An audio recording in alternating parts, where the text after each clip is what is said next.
It's Memorial Day here in the United States, Monday, and I'm sitting at a very quiet moment at my breakfast table, looking out the window at all the green trees, and I was having just this quiet, contemplative, is that a word? Contemplative? I'm not sure which way you would pronounce that. I was deep in contemplation, let's say that. I was deep in contemplation about life. And I thought, I know I have to record an episode of The Bet, but I wish I could just put some kind of technology cable into my brain right now and have it extract what is going through my head right now and let that be the episode. It feels so complex to try to articulate in words. It wasn't like it was all blissful and beautiful. I was actually in this moment of, I feel like things are changing in my life, like I'm on some precipice of a change, more of a release of something, and I don't know what it is. Like I'm being asked to maybe step away from something or let go of something and truly expand. And yet I am in the midst of no tangible evidence showing me what that might be. And also having some little doubts and thoughts about, why did I agree to share this part of my life? I'm not even really sure what I'm doing right now with my life. It feels like everything's kind of shifting and growing and changing again. And I feel like I've grown into two different people already since I started this back in September. I mean, since I started in September, I have gone a completely different direction with my business than I anticipated. So I was like looking out the window, having this jumble of thoughts. I did not clearly express them all here, but it started to make me feel a little bit wobbly.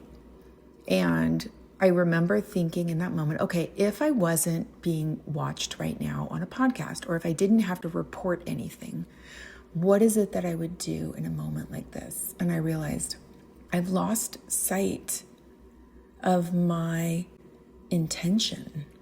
My intentions have kind of shifted since I've started this whole bet.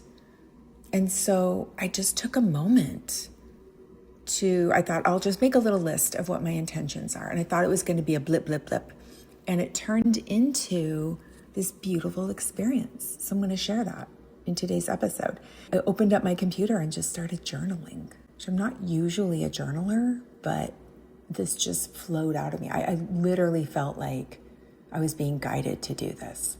So I came up with 7 different facets to my current intention. And I'm going to speak them and talk them through now, because it's like calling them into reality. It's one thing to write them, but I really believe it is another thing to speak them.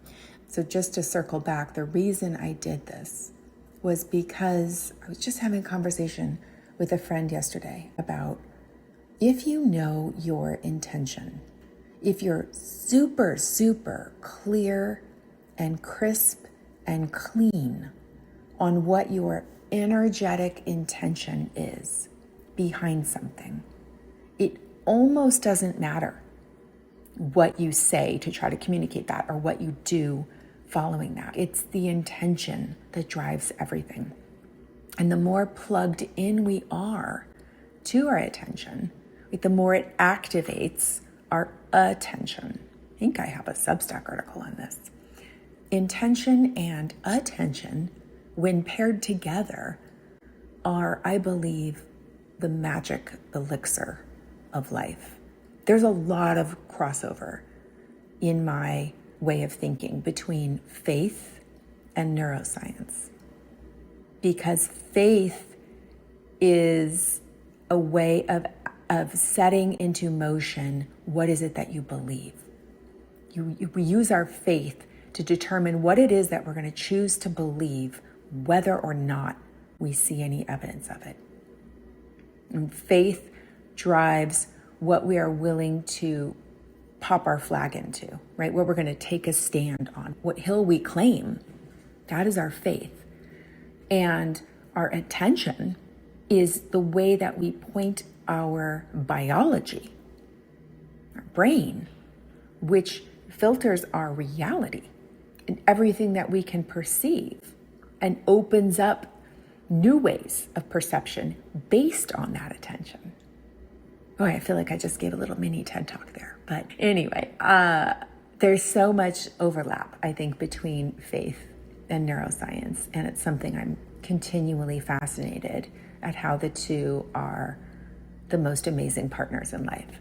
Okay, so with that little preamble there, I'm going to share my current intention. And like I said, this literally just flowed out of me. I've got no editing here. And I'm always amazed when I do these activities. This just reinforces how much value, for lack of a better word, there is in doing this kind of internal work. So if you haven't recently really sat down and thought, what is my intention for my life? I cannot recommend that enough. Okay, so number one, first thing that came up was to wake up to a life each day that feels meaningful. That is very powerful to me. I can't imagine not waking up to a life that doesn't feel meaningful. I want to know that my actions are building something of value every day, that there is a purpose behind what I am doing. Number two, to feel connected to the universal intelligence that creates all things. Meaning I want to prioritize tapping into a greater consciousness than I could ever conceive. I think just sitting here wondering about life, staring at the trees, opened up a doorway for me to be able to flow into that consciousness. The consciousness where everything is already known. Everything is already certain. Everything is already available. It's like the best Disneyland ever when you can drift into that consciousness, the universal intelligence that guides all things.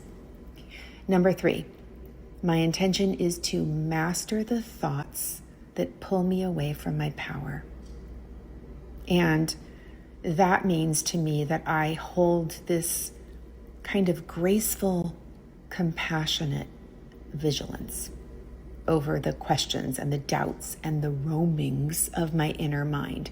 I used to be more of a militant guardian of my thoughts. And as I have evolved with my own work, I love being a lot more gentle, graceful, and compassionate with my vigilance, because I tend to catch more things and I tend to see the value in the thoughts that I might have otherwise just tried to push down or suppress. And I also want to remember that thoughts do not originate with me. We are not the creators of our thoughts. I am not my thoughts, and I am not the creator of my thoughts. I like to envision myself as a channel for all thoughts. So every thought I have is just flowing through me like a river. My consciousness is a river. My awareness is a river. And I do not manufacture these thoughts. Okay, they arrive in the stream, in the river. And I get to choose which little thought boats, right? If each thought is a boat that shows up on the river, which one of those I will allow passage through my river. That's very powerful for me to think like that. My fourth intention is to welcome all lessons and to feel a sense of deep gratitude for my personal life's curriculum. I believe we are all given a very specific curriculum that we are meant to master in our lifetime. And knowing that helps me see that each day is bringing me a new lesson, a new opportunity to learn something about how my personal human mechanics operate, which is really cool. And I want to continue to foster gratitude and appreciation for all the lessons that were custom developed for me, That's also pretty cool to me. These are custom designed curriculums that are meant to unlock mastery of my life's work, genius in my life's work. Also, the other thing I wrote on this point is to remember that half of every lesson I get, half of the lesson for me is always surrendering to the lesson rather than resisting it. The moment I surrender and accept the lesson, automatically gets easier. So that is always half of the lesson right there. I can do that in an instant, in a second. Surrender. Okay, my fifth intention. Oh, this one's giving me goosebumps before I even read it. To honor my life by living it with authenticity. I want to honor this life I've been given. I honor the profound miracle of this one life I get by pledging to stay true to myself and my values. I cannot imagine a more perfect way to honor this 1 in 400 trillion opportunity. Breathing right now and speaking these words, my authenticity. See, I just channeled all of this. I hope you guys do this too. Okay, I've got 2 more. I don't know why I just got off track there. Okay, number 6, to explore and play with what is possible. To give myself permission. It is okay to dip and dabble in a myriad of curiosities, because I have a myriad of curiosities. I'm always wondering about something, and I can trust that each one is a beautiful little jewel of a key that is going to unlock a new pathway for me to explore. Life is for living, and there are no mistakes in living. They're all just keys, unlocking new paths. And finally, number 7, to share and contribute more than I take and consume. And this is something I feel like I've lost sight of over the past month or so, especially when I got sick. I went into just deep rest mode and I was consuming a lot of things. But I really, really know that I feel my best when it feels as if I am leaving something behind, everything I'm a part of, right? That I am contributing or depositing something into my conversations, my exchanges, my relationships, my experiences. What can I leave? What can I give? What can I build or add? Versus taking comfort, taking validation, taking attention from someone. I know that people's attention is their most valuable currency. So to have them exchange that with me feels like a big ask. And I really want to make sure that I am contributing more than the attention they are exchanging for that, if that makes sense. Okay. Oh, that feels so good to go through those. I'm so glad I did that. I didn't even know what my episode was going to be. And now it's like, this seems like the most perfect episode ever. I'm actually probably going to listen to this over and over again. Sometimes, I think I've said this too, I will record my affirmations into like a voice note and listen to it again later in the day. I like to also, pro tip here, record yourself doing something like this, or record yourself after you write out your affirmations, speaking them, and notice where your voice tightens. Notice where you second guess, is that accurate? Notice if you have some kind of physical sensation, like I got chills on one of these. Notice that.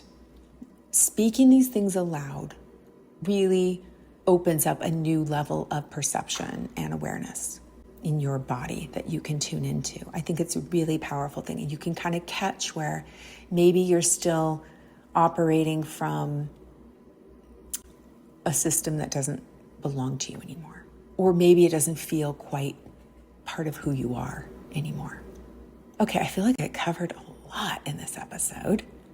Again, I'm recording it into my phone. It's not into my fancy microphone because I didn't want to leave this beautiful space and energy that I was in when it came to. But hopefully audio is clear enough. It's also a miracle nobody's landscaper in the neighborhood came while I was talking. It's like the morning here, so it's usually prime time for leaf blowers and what have you. But that's all I have for you today. And I hope that was helpful. And go bet on yourself.